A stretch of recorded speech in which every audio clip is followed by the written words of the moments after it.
Hello everyone. This video will guide you on how to change mouse pointer scheme on Windows 11. Windows 11 lets you personalize several settings, including changing mouse cursor color and size according to your needs.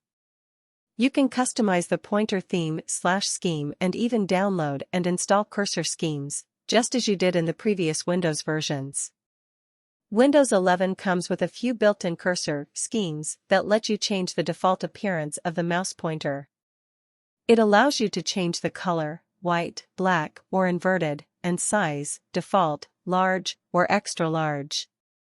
If you are not happy with the default mouse cursor theme, you can change it using the Settings app. How to change mouse cursor theme on Windows 11?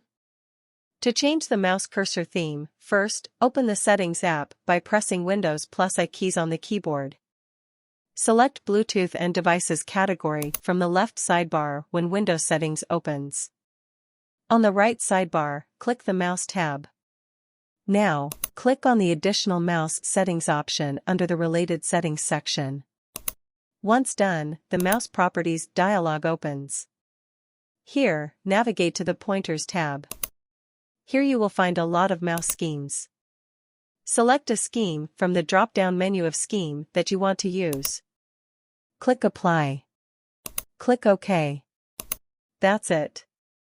Now selected mouse scheme will be applied, and you can see them on your screen. Don't forget to like, share and comment on this video. Let me know via comment how this video is. Do you like more videos? Subscribe to our channel, GearUpWindows. Goodbye. See you in the next video.